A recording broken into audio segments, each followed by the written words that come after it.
Before I say anything, my kids wanted to come up and say something.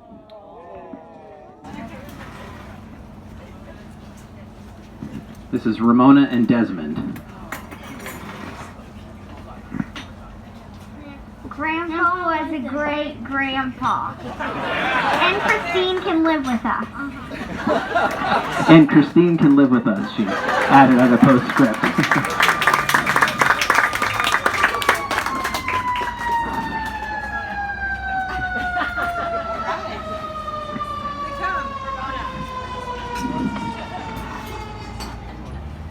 So yes, I probably do resemble my dad, but I've never been mistaken for Davy Jones, so we are separate in that regard. First, I'd like to share 3 quotes from some of my friends, one of which is here today. Number 1, he lived like a guy in his 20s, for decades. He was a funny guy, legend at the Bay Club, legend amongst many of us who remember his feats of strength in the mosh pit at the Henry J. Kaiser Convention Center. I don't know, man. Your dad was pretty intimidating with all that exercising. Once my dad, this is kind of long, just giving you a heads up if you want to pee now. Once my dad got sick, I took the liberty of shamelessly drilling him on his life. Like most of us, there were parts he didn't ever care to revisit, but there were also some stories that I don't think he would have ever told me under other circumstances. Stories like how he got into a knife fight in grade school. What? No one got hurt? Or how he was recruited to be on a trivia-based TV game show in high school, but refused to cut his hair or wear a suit and was summarily dismissed on the eve of taping. Or how 3 generations of his family piled into the family station wagon and made the cross-country trip from Chicago to Anaheim to move into a house sight unseen. And they arrived to discover that their neighbors, seemingly on all sides, were varying degrees of criminal. Moreover, my dad understood that your street was your people, and whatever trouble they got in, you got in. And I guess you can all guess where those stories led. He may have shared some of them with you, and feel free to share them with me after this. Page 2. He also shared less scandalous but equally interesting stories with me, like how during college, his dad, my grandpa, used to drive him from Anaheim to UCLA every day, and how my grandpa somehow always knew all the hip new music despite not really being a young hip music type. And it turned out that my grandpa would study the popular music stations by himself so that he'd have something to talk to my dad about. Growing up, they had a player piano in the house that I remember as being haunted, and a dedicated live room in their backyard that was always loud. But while others in the family proved to be gifted musicians, neither my grandparents nor my dad ever took to playing, yet his love of music and his pursuit of it in all forms cannot be understated. My dad got a degree in Slavic languages because, as I understand it, learning Russian was somehow a way to get a higher, less prone military draft number. But the single solitary time I ever witnessed him use this skill was while watching the 1988 action film Red Heat, during which my dad was able to translate the Russian dialogue into my ear before the subtitles came on the screen. And that was it. Well, that and he did never get conscripted for Vietnam.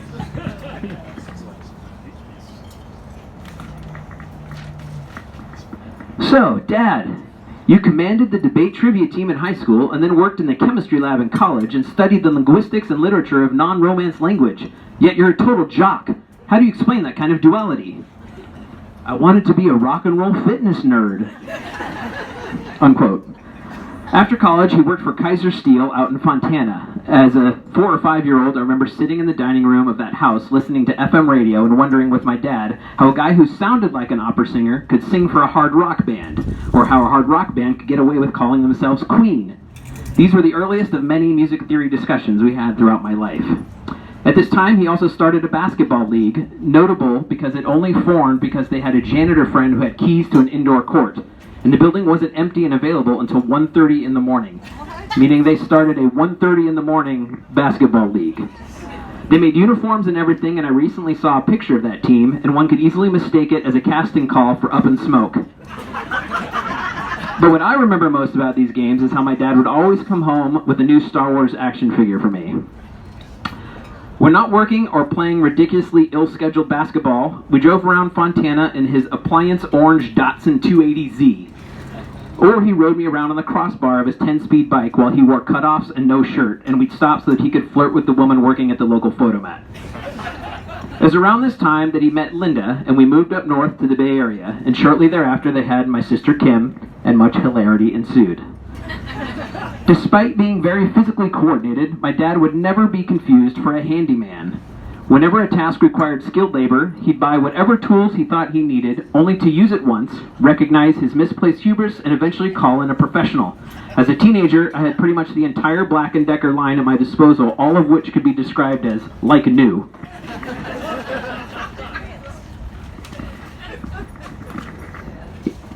Here's where a lot of you come in. In the early 80s, he joined a health club, a newfangled construct where people pumped iron and played racquetball and recharged in the sauna.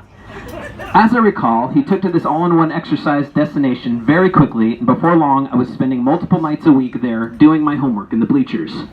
During this time, he became the state champion in volleyball, which was volleyball in an indoor racquetball court. I was proud of his achievement, even though my sister and I had to dust that stupid trophy for years.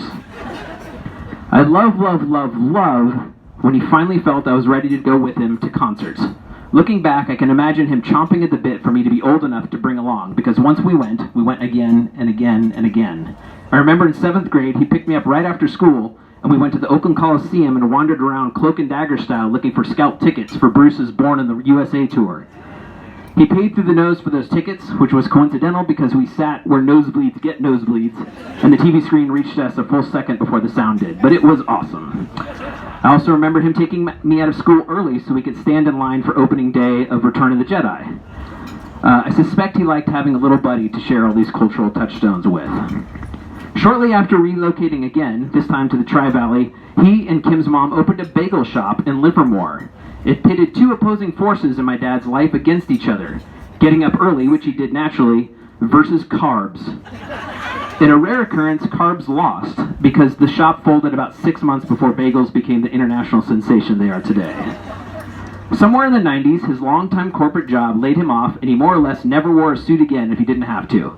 He took a number of contract day jobs over the years, but it was clear that his heart and soul lie in athletics. And by now, he had amassed a strong following as a fitness instructor. A popular fitness instructor, if you will. This led to him teaching more and more classes where he continued honing his teaching skills.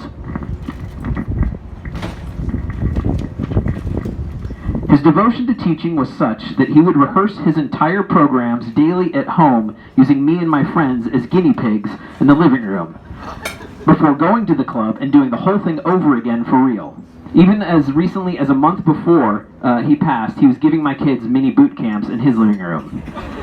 For a number of years there, I think he actually exercised more than he didn't. I was also told that he would show up early and walk the perimeter of the club before classes like a coach walks the field before a big game. Opposite his athletic prowess, he loved intellectual stuff like Jeopardy and crossword puzzles. I remember watching a spin-off show with him called Rock and Roll Jeopardy. He answered every single question on the entire episode correctly. Every single one of them. Last weekend, my cousin told me 2 stories about my dad, and one was how my dad was too often seen in a Speedo, and the other was how my dad refused a pencil when trying to start a crossword puzzle, saying he only did them with a pen. And I think there's a correlation between the confidence required to do either of those things. I always considered my dad a gentle person, or at least not someone who indulged in drama or violence. But as I write this, I feel like he instead looked down on people who engaged in such petty behavior. Like maybe he thought getting into a fight meant you weren't smart enough to talk your way out of it first. But perhaps as a result of his younger days as a street tough in Chicago, there were 2 times that I recall where he went toe-to-toe with violence. One was where he defended my sister after they got jumped while walking through the streets of San Francisco. You can ask her for details if you need them. But the short version is that through my dad's actions, he and Kim made it to safety with all their belongings and teeth intact. Another altercation I remember happened years earlier. He walked into my work one day with a sizable abrasion across his forehead. Rather sheepishly, he admitted that he and his motorcycle buddies got into a street fight, also in San Francisco, with another motorcycle crew. The punchline, of course, is that my dad was a total weekend warrior, which is a polite way of inferring that when not on his bike or wearing his leathers, he was a total square. And of course, so were the other bikers a fact that they learned sometime later when the groups coincidentally and amicably crossed paths again at a wine bar in Snow.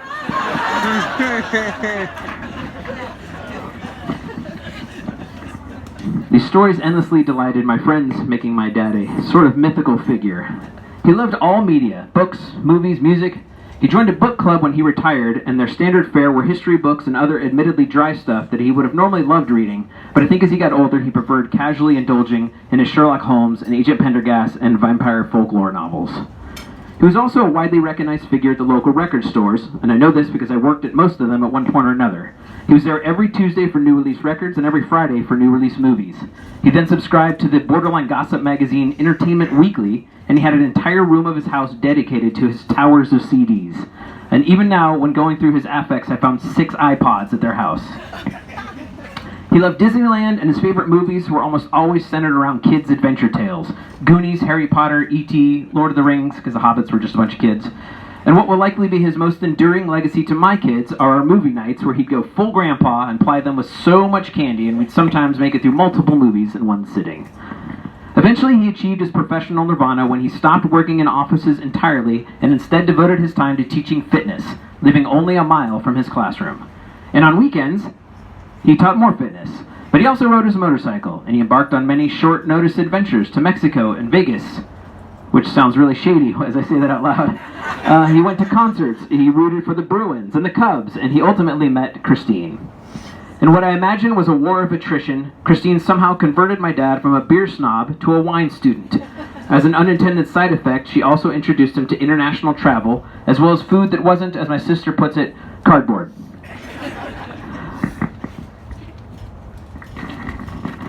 Rounding the corner on the last page here. This is where his story takes a turn. He begrudgingly told me, outside a Weird Al concert, that he was sick.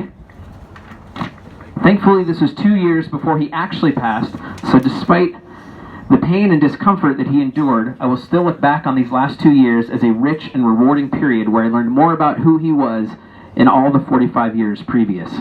As I mentioned earlier, I asked him unapologetically all about his upbringing, his turbulent transition from Chicagoan to Californian, and what his life was like as an adult rock and roll fitness nerd.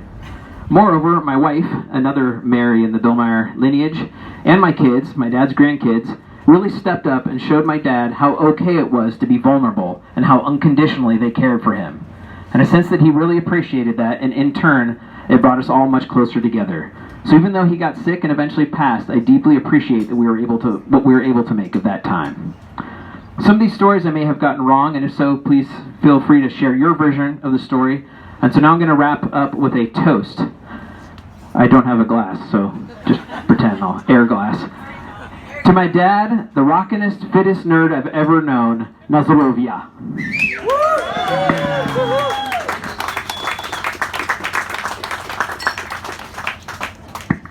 And there's appetizers at table 6. Appetizers at table 6.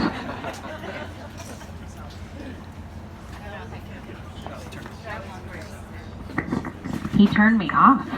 I don't know what that means. Help yourself to appetizers. I'm not offended. You got quite the rundown of the story of my dad's life. I showed up too many years ago for me to admit on the microphone. But of all the things in my life, there's a lot of people here. There's some old faces that I connect to my childhood that I will never forget. And I'm so thankful to see you here. I kind of grew up in the gym. It wasn't the Bay Club. It was Showbers at the time. I mean, not the same club, but, half a mile away. I think I spent more time in a gym growing up than I did in my own house, at least if you count waking hours. One of the things I will say about my dad is I grew up with my dad. In the sense that I kind of felt like, you're along for the ride, kid. Here's my life, and you're welcome to be a part of any bit of it, and I'm going to show you whatever you want to see. And I think that was something that was incredibly special for me growing up. It's odd to feel like home in a gym. That's not normal, but there's probably a lot of faces here that will relate to that. So the biggest thing that I can say about my dad and the stories that I get to tell have more to do with the sentimental fact, a little bit less comical, but my dad has always been the guy who's been there. I feel like his intense connection to community, what he's built with all of these people here, he has also done that in this teeny tiny way in our home. I have always known where I come from. I have always known who I belong to, and I always know that my dad has been the guy who's been there. He will show up when you need him. From a time, even in college, broke up with a boyfriend, everything's crazy, and my dad drove 3 hours to give me a hug and turn around and drive 3 hours to go back home and go to work. My dad is the kind of guy that was there, and I am a better person because he has been there for me every step of the way. That's my story.